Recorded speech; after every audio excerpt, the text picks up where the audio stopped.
श्लोक को आया निरंजन पर गुस्सा और श्लोक ने निरंजन को दी बड़ी चेतावनी। जी हाँ दोस्तों, सीरियल इस प्यार को क्या नाम दूं के आने वाले धमाकेदार एपिसोड में अब आपको दिखाया जाएगा कि श्लोक निरंजन की सच्चाई जानने के बाद अपने कमरे में जाता है और वहां पर अब घर को छोड़ने के लिए अपना सारा सामान पैक कर रहा होता है। लेकिन तभी वहां पर आस्था आ जाती है और श्लोक से बोलती है कि श्लोक, बाबा को सुधारने का एक मौका देना चाहिए, तुम एक बाबा को एक मौका जरूर दो। लेकिन फिर श्लोक कहता है कि जब मैं बाबा की सच्चाई नहीं जानता था तो उनकी बहुत इज्जत किया करता था, लेकिन जब मैंने उनकी अब सच्चाई जान चुका हूँ तो मुझे अपने आप पर शर्म आ रही है और अब मैं यहाँ पर बिल्कुल भी नहीं रह सकता।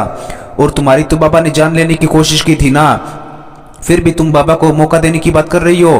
फिर श्लोक जो है वो बैग पकड़कर नीचे आता है और तभी वहां पर निरंजन भी श्लोक को रोकने की बहुत कोशिश करता है और कहता है कि बेटा कहाँ जा रहे हो अपने बाबा को छोड़कर। लेकिन श्लोक उनकी एक भी बात नहीं सुनता और आगे बढ़ता चला जाता है। फिर अंजलि से कहता है कि आई, आप भी मेरे साथ चलोगी। इधर आस्था जाने से पहले गमले का पौधा मंदिर में रख कर जाती है। फिर सभी लोग घर छोड़कर जाने लगते हैं, लेकिन फिर निरंजन कहता है कि रुको श्लोक, इतने जल्दी अपने पापा से भरोसा मत तोड़ो। अरे तुम जाओगे भी कहाँ? श्लोक निरंजन को इतने जल्दी अपने बाबा पर से भरोसा तोड़ दिया, कहीं भी जाओगे ना तो श्लोक निरंजन अग्निहोत्री ही कहलाओगे। अग्निहोत्री इंस्टीट्यूट के मालिक हो तो सिर्फ इसलिए क्योंकि तुम्हारे साथ मेरा नाम जुड़ा हुआ है, इसलिए मेरा नाम हटाने की कभी गलती मत करना, वरना 2 कौड़ी की औकात रह जाएगी तुम्हारी। अरे तुम्हारी पहचान ही क्या है? फिर श्लोक इतना सुनने के बाद बहुत ज्यादा गुस्से से लाल हो जाता है और निरंजन के पास जाकर बोलता है कि याद दिलाने के लिए thank you mister Niranjan Agnihotri. फिर सभी लोग ये देखकर काफी ज्यादा हैरान हो जाते हैं क्योंकि दोस्तों यहाँ पर श्लोक ने जिंदगी में पहली बार निरंजन का नाम खुद से अपने मुंह से लिया है कि मिस्टर निरंजन अग्निहोत्री, वरना वो हमेशा से ही बाबा कहकर बुलाता था।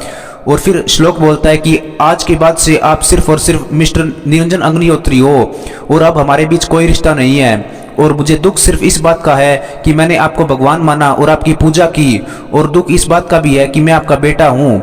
फिर श्लोक अंजलि का हाथ पकड़कर निरंजन के पास लाता है और जोर से चिल्लाकर कहता है कि ये मेरी आई है जिसने मुझे बहुत प्यार किया था और मैंने उनकी एक भी बात नहीं मानी।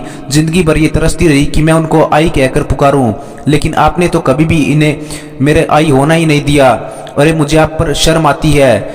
फिर ये सब कहकर जो श्लोक है वो काफी ज्यादा गुस्से से लाल हो जाता है। लेकिन इसके बाद श्लोक ये भी बोलता है कि मैंने आस्था को भी ठुकरा दिया, वो बेचारी गिड़गिड़ाती रही मेरे सामने, लेकिन मैंने उसकी एक भी बात नहीं सुनी। अरे आप तो मेरे से कभी प्यार करते ही नहीं थे, आपका प्यार तो सिर्फ दिखावा था, दिखावा। और क्या आप साबित करना चाहते थे? आप औरत की एक घर की में 4 दीवारी की रहकर हो जाती है और ये बोलते रहते हैं निरंजन को। अरे आप जैसा घटिया इंसान मैंने जिंदगी में नहीं देखा।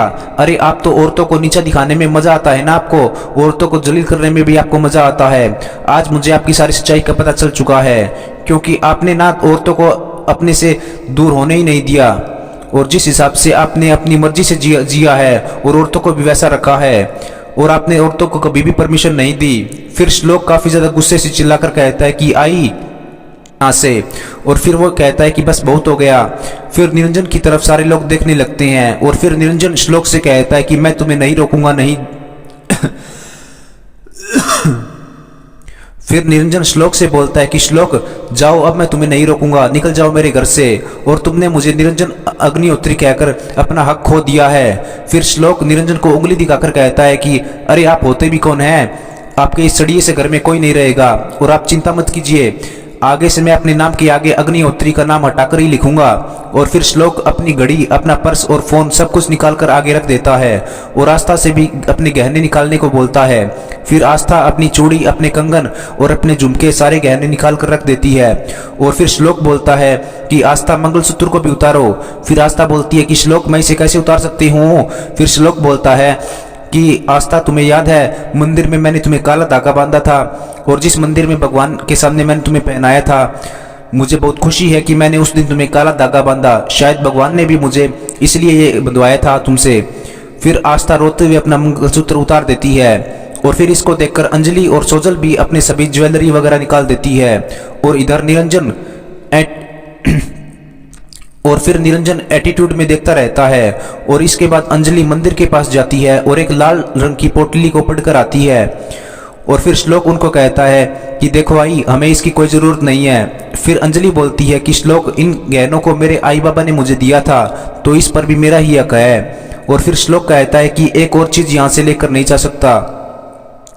फिर श्लोक मंदिर से पानी लेकर आता है और पानी को अपने हाथ में डालकर कहता है कि आज और इसी पल से मैं अपने नाम के आगे से निरंजन अग्निहोत्री का नाम हटाता हूँ और मैं अपने सारे रिश्ते इनसे तोड़ता हूँ।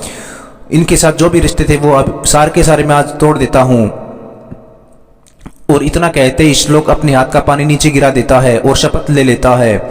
और फिर सभी लोग श्लोक को देखते रहते हैं और इसके बाद सभी लोग घर छोड़कर वहां से जाने लगते हैं। और जाते जाते निरंजन बोलता है कि अंजलि रुको, तुम्हें नहीं पता क्या कि यहाँ पर बहू की टोली आती है और फिर जब वो मरती है तभी उसकी अर्थी यहाँ से निकलती है। फिर अंजलि बोलती है कि साहिब वैसे भी तो मैं इस घर में जिंदा लाश बन के रह रही थी ना, तो उससे अच्छा है कि मैं यहाँ से जिंदा ही चली जाऊं।